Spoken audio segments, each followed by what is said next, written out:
Hey guys, sadly I have nothing better to do with my life, other than check the computer for news. So let's see what's on. Okay, Trump saying he wants to blow everything up in Iran. Trump taking away healthcare and food stamps from people who need it. Oh my god. That's right guys, Kristi Noem, the Terminator to dogs, is back in the news. But not for advocating for basic human rights to be eradicated. Barely about her actually, mainly her husband. I hinted at him being the next topic in my last video, if some of you didn't catch on. But today, we're going to talk about Kristi Noem, and this story involves her husband, the internet, and something called bimbofication? Yeah, pull out a chair for this one. But who is Kristi Noem and her husband, Brian Noem, you may ask? Well, Kristi is a Republican politician from South Dakota. She served in Congress and then became the governor of South Dakota in 2019. She's very known for how she held her state during COVID. While states like New York and California had common sense and decided to go on strict lockdown due to COVID, she didn't like that idea at all. She actually wanted fewer restrictions, even though there's a virus out there killing people. Some people liked her and were like, freedom! And those with more than one brain cell were like, what the hell are you doing? She's also known for killing her dog. She openly admitted this in her book, saying that the dog was quote-unquote untrainable and that it didn't behave the way a hunting dog should. So she thought the best way to deal with it was to just put it down by herself. Hopefully the day her husband's pictures got leaked, the animal shelter wasn't open. She probably would have gone full doom mode. Also to note, she has a very negative view on transgender individuals and immigrants. She said her state should protect fairness in trans women's sports, and she has signed many laws that focus on biological sex in athletics and schools, and even signed a law basically saying, yeah, you're allowed to discriminate against gay people. Policies like these target transgender youth, and on a personal level, if a law like this happens to pass in my state, I'd be stripped of my athletics and privileges just because I was born this way. Like, sorry, I want to play lacrosse. Like, what has your panties in a twist? Maybe she caught her husband with a transgender woman or something. I don't know.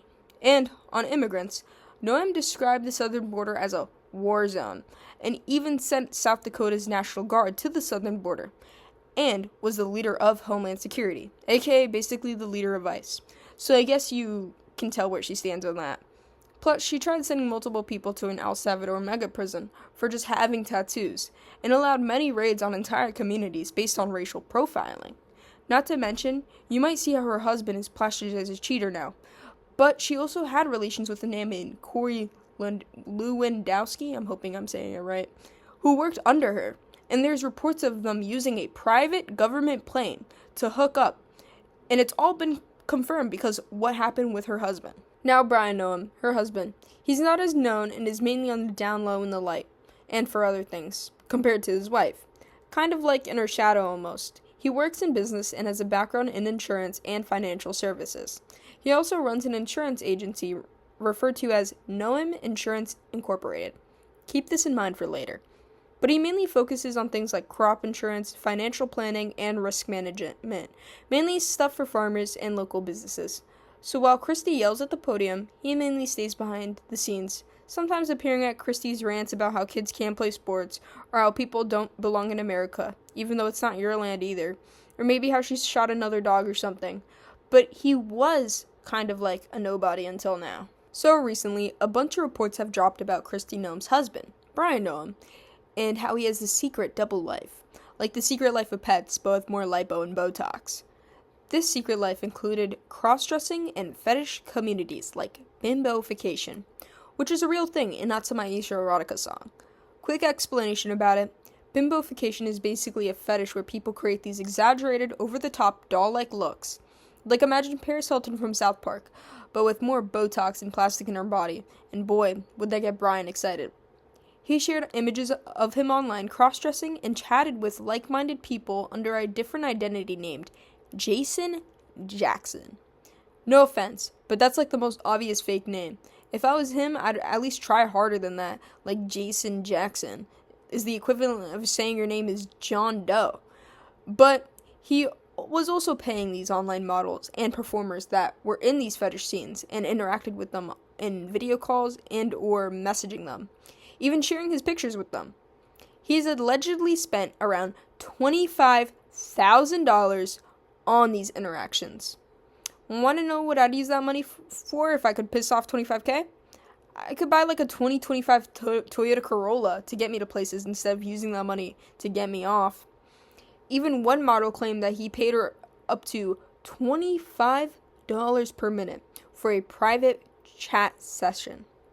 That's $1,500 an hour, which is mind-boggling to me. How could he use that money for some other woman on the internet and not his wife? I kind of see how his wife cheated on him now, to be honest. I mean, he even admitted to knowing about the affair and said, "There's nothing I could do about it." And by the way, he does this while still presenting as a conservative man with Christian family values, and so does his wife. Also, the only reason that this was ever leaked to the public was because the idiot didn't even know trap phones existed. Like, you're spending all this money on these models, why not buy a different phone to call the models? Basically, the performer calls Brian after he hangs up on her for something, but it goes to voicemail. But in the voicemail call thing, it basically states, "You called Brian Noem, part of Noem Insurance." And she was like, "Oh, so his name isn't Jason Jackson. Suspicious." And she went to investigate on who this Noem guy was. Turns out to be the husband to Kristi Noem, and is like, "Damn, let me leak this." But that's basically what happened. But basically, everything summed up. Kristi Noem is evil and still hates basic human rights. Brian Noem, Kristi's husband, likes dressing up as a woman with pink biker shorts while spending $25,000 on his fetish. Both have actively cheated on each other and both know about it, and now both are on blast by the public. So, I didn't know cross-dressing is a new conservative pastime. I wonder if they host any secret conservative drag shows that only the elite conservatives can attend to. What's crazy is that someone so against LGBTQ people just existing is directly married to a dude who likes bimbos and wearing big balloons in his chest with pink biker shorts. And she thinks she deserves privacy at this time, but many people who are just trying to live got sent through hell because they have tattoos and she views them as bad. So, note to self, don't buy pink biker shorts.